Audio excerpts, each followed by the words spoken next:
We have one of the members of the team and probably future MP, we can't talk on that, Sergey Vystosky, a former journalist, one of those journalists who is running for politics, join us, and we really would like to ask you that, so what would be your first steps?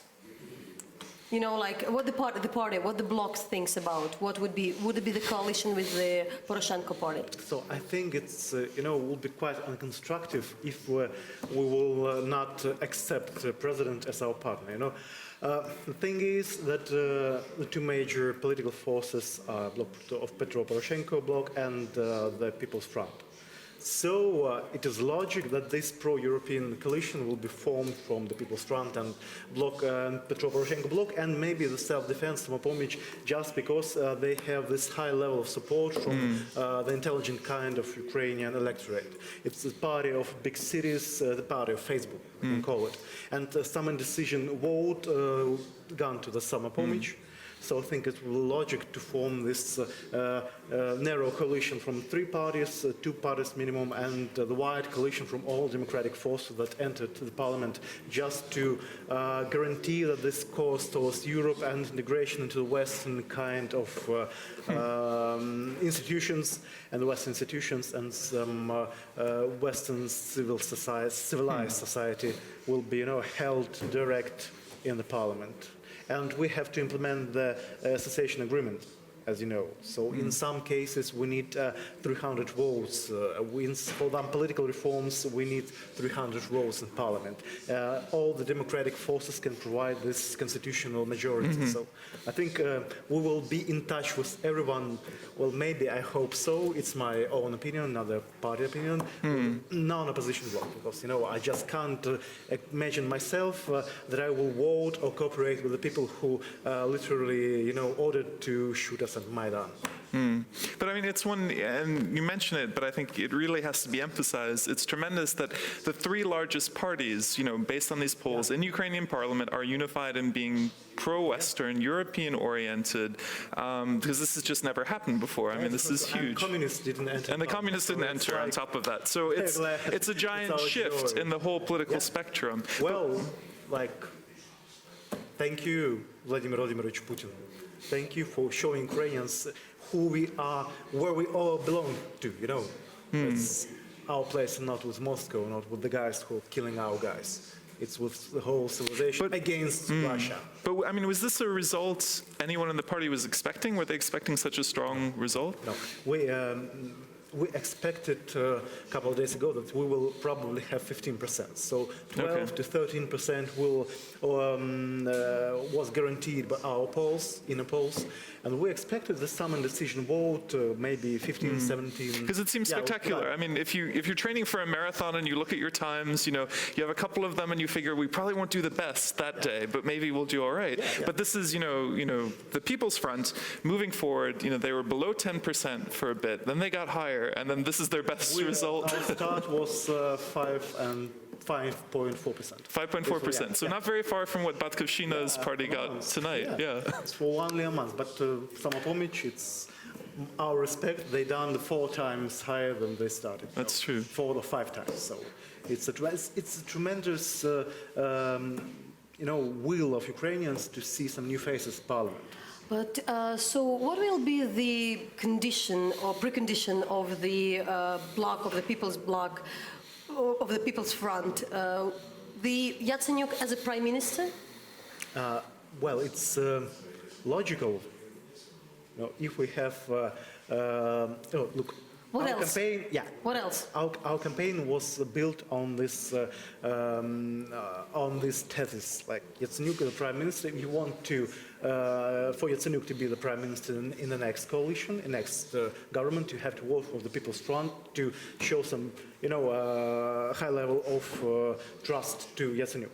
So it was one of the major themes of the campaign. It's logical. So I think Poroshenko has 52 or 53% of support in the Ukrainian society. Mr. Yatsenyuk has 51, 52%. They are very much equal in the trust that Ukrainians are given to them at the high authorities. So I think it would be logical that the guy who has one of the tremendous support in Ukrainian society as a prime minister, will be the prime minister next parliament, And next coalition, yeah. you know, still, it so far looks like they are the same parties which have been here before now, right after the Maidan, the Poroshenko, Yatsenyuk in the government. And there was a lot of criticism that all the laws, like anti-corruption law, lustration law, law on IDPs, and real reforms hadn't been really done within this period with the same people. And Yeah, your I prime minister see your was in point. government. Poroshenko was the president already for the months. Yeah, so it's a situation, illustration law passed because of the unification of the whole Democrats in parliament the first time, the pressure of civil groups, second and third, Mr. Alexander Turchinov, the Speaker of the Parliament, the third number of People's Front, voted it the seventh time. No, he pressed and pushed this law 7 times at one session of Parliament. And then after the seventh, it was put in the 7th time on the ballot, so it was voted. So it's like, it's a whole cooperation. About the reforms, I get your point, but you know, we spent 18 billion hryvnias this year to the war. You know, the annexion of Crimea and the occupation of Donbass costed Ukraine 18 billion hryvnias. It's a third of the Ukrainian budget. The reforms, we need money for the reforms. We need some budget pillar for the reforms. We can't do reforms without some, Well, there has to be a basis for it. You have to do it. Yeah. But I mean, the question that I have off of that, it's similar, but a lot of what we heard from especially from Poroshenko, but I think also from People's Front a little bit, is that the time for reform is really in the next parliament. They were saying, we've done what we can, but the serious reforms that people were on Maidan for, that they wanted, that happens in the next parliament. So what kind of pressure is there then now for the People's Front and for the politicians? You know, there must be more pressure to perform and to really realize these we have things. this pro-democratic, we will have this democratic and European coalition. Because, you know, the coalition at the incumbent parliament that will go in a month or so, I hope so, it was constructed with the Party of Regions and these pro-Moscow voices. And only the situation of Ukrainian revolution and Maidan turned them eventually into not our, like European guys or Western guys, just to for this. It was convenience, yeah. So. Well, a question off of that, we had a question from Twitter, which was earlier, and it's limited to your statement. Yeah. And the question was, how can we limit the power of oligarchs in the new parliament, and what can be done to strengthen democracy? I think with the construction of firm civil society and civil pressure groups. I have every politician like myself, Yatsenyuk, Poroshenko, every MP needs to be controlled. So we need to be controlled from the civil society and the society. We need those strict and tough civil society groups that will pressure us, like the pressure of the law of illustration. Like Yegor Sobolev, he will be incumbent in the next parliament, one of the authors of illustration law. So he can, show and tell you, if he will be on this TV program, how did he pressure the illustration law to the parliaments. He held all these meetings with political forces. He pressured with the direct action and with some actions of direct control. So it was just the whole complex of pressure from the civil society to get through the parliament illustration law. So we need very strong civil society. There is still one question from our foreign audience. When you look on your list, the party list, there are really many combat battalion leaders, people who are coming from the front, like the faces who, some people would doubt their qualification for working in the parliament and call it that it's pretty populistic to get the guys in the uniform to run on the parliament. And in particular for having like up to 4 combat battalions and all the other people. I have a very simple answer to the question. In the former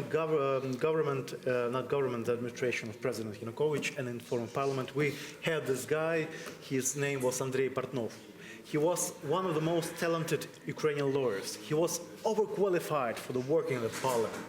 He was very talented. And he just used his talent of lawmaker to reinforce all these dictatorship laws of 16 January. So these guys, the combats, they know the first point. They know what to do with the army. They will go to the Ministry of Defense. They will go to the Defense Committee of Parliament, and they know what to do with the front, what to do with the equipment in the army. They are professionals in this, and we need quite dynamic army reform. We need some new weapons. We need some new format and structure of army organization. Is the first. Second, they spill blood for Ukraine. They're patriots. I think that if you're a patriot, you can't sell your country to Moscow, to Kremlin, like those guys did, like Partnov, who's now in Moscow, did, like Mr. Yanukovych did, and other guys. There was many all-qualified guys in party of regions for the parliament. So what good did they do? They done only evil.